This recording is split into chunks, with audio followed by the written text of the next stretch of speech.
Bonjour à tous, c'est Fred, j'espère que tout le monde va bien. On se retrouve aujourd'hui pour une nouvelle vidéo. On va décortiquer ensemble aujourd'hui le rôle et le poste du meneur de jeu en retrait. Il est extrêmement important sur FM d'avoir un joueur qui détient les clés du jeu, véritable maître de votre stratégie. Les trois profils qu'on va dégager le plus souvent sont le milieu de terrain offensif, disponible uniquement en rôle de numéro 10 au niveau du terrain. On va ensuite retrouver le meneur de jeu avancé capable de jouer derrière le buteur ou une position un peu plus basse sur le terrain en position de numéro 8. Et aujourd'hui, on va étudier ensemble le meneur de jeu en retrait, capable d'évoluer devant la défense avec un poste de 6 ou un peu plus haut sur le terrain avec une position de numéro 8. Mais vous avez également d'autres rôles qui sont capables de pouvoir créer du jeu. On va retrouver l'enganche, le meneur de jeu libre, mais aussi le regista.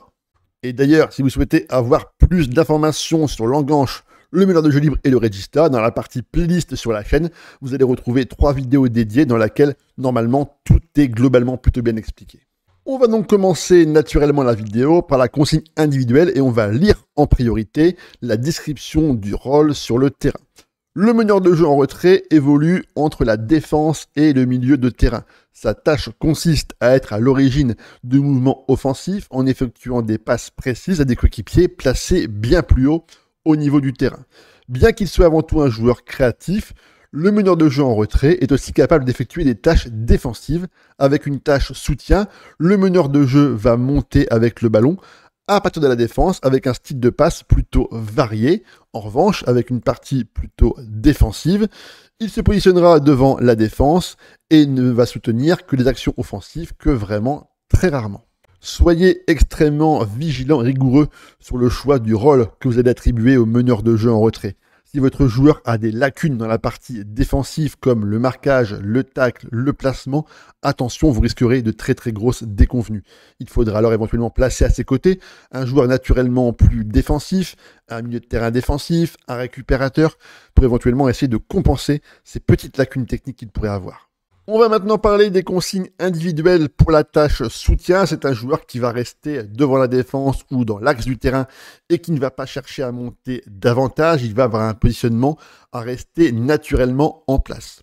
En revanche, au niveau des passes, sa philosophie de jeu va lui permettre de prendre plus de risques. Donc normalement, il va avoir un style de jeu plutôt direct, un style de jeu avec une prise de risque maximum pour essayer de mettre à mal et de trouver des passes absolument incroyables dans le dos de la défense centrale.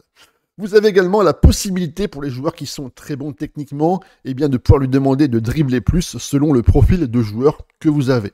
En revanche, pour la partie plutôt tâche défensive, là vous aurez moins de possibilités, le joueur ne pourra pas dribbler davantage, un style de jeu clairement plus défensif, mais là encore, comme je vous l'ai dit précédemment, attention vraiment à favoriser le bon profil avec les bons attributs pour ce rôle sur le terrain.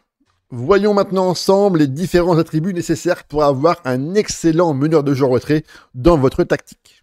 La priorité pour la partie physique, c'est la note d'équilibre. En effet, c'est le maître de votre jeu et donc forcément, il sera soumis à un pressing extrêmement intense et il faut donc qu'il puisse résister aux assauts de l'équipe adverse. Mais comme c'est un joueur qui n'a pas tendance à vouloir monter et à se projeter vers l'avant, les notes comme la vitesse, l'accélération et l'endurance ne sont clairement pas là des priorités.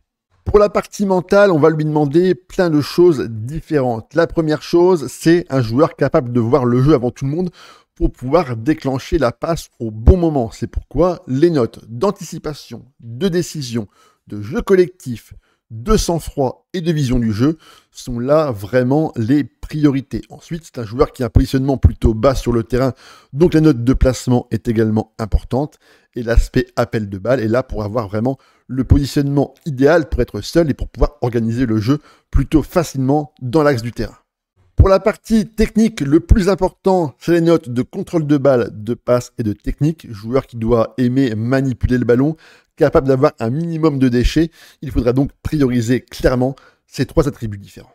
Voici maintenant quelques caractéristiques importantes pour le meneur de jeu en retrait. La première chose qui est à mon sens assez importante, c'est d'aimer recevoir la balle dans les pieds. On l'a vu précédemment, joueur qui n'est pas capable de pouvoir monter davantage ni de pouvoir se projeter. Il faut donc pouvoir lui passer la balle dans les pieds pour qu'il puisse orienter le jeu très rapidement avec une très bonne vision du jeu. Ensuite, il est capable de dicter son rythme et de ralentir le jeu. Joueur capable de pouvoir prendre son temps pour pouvoir prendre la bonne décision. Laissez-lui le temps d'organiser et de créer à partir d'une position très basse au niveau du terrain. Après, avec la partie technique, avec une très bonne vision du jeu, il sera capable d'orienter le jeu vers les ailes, mais également capable de tenter des ouvertures dans le dos de la défense adverse. Voici maintenant 2 caractéristiques à éviter pour le poste du meneur de jeu en retrait. La première, c'est beaucoup de courses balle au pied. On l'a vu précédemment, c'est un joueur qui n'est pas capable de répéter les efforts, d'avoir un volume de jeu extrêmement important. Il a un positionnement plutôt bas sur le terrain, il ne sera pas capable de pouvoir monter, de porter le jeu vers l'avant. Donc attention à cette caractéristique au niveau de votre tactique. Ensuite, un jeu court et simple, là encore, ça ne va pas du tout. On lui demande de la prise de risque, des passes directes pour pouvoir mettre à mal la défense adverse, favoriser plutôt des joueurs instinctifs avec une très bonne vista, plutôt que des joueurs qui ont une vision du jeu et des passes plutôt limitées. Voici maintenant ma méthode de recherche pour essayer de chercher le meilleur de jeu en retrait possible pour mon équipe. Dans la partie recherche de joueurs, je vais naturellement cocher les éléments qui me semblent à mon avis le plus pertinent et le plus exact dans ma recherche. L'équilibre est très important, on a vu ensemble le contrôle de balle, les passes et la technique. Et pour la partie mentale, je vais sélectionner l'anticipation, l'appel de balle, la décision, l'inspiration, j'aime beaucoup également le placement et la vision du jeu. Je vais mettre une note de 13, un positionnement plutôt bas au niveau du terrain pour des joueurs ayant à peu près maximum, on va dire, 22 ou 23 ans. Alors, est-ce qu'on va trouver des joueurs? On en trouve 2 uniquement, c'est pas suffisant. On va augmenter légèrement l'âge. Et du coup, j'ai pas assez de joueurs encore, on va diminuer du coup un petit peu les stats. Voilà, on a trouvé plus de possibilités. Et on a ainsi trouvé des joueurs qui remplissent parfaitement nos critères. Par exemple ici, on a un joueur, Pachi Santamaria, petit jeune joueur de 23 ans de la Real San-Sebastian, maximum 2 millions d'euros.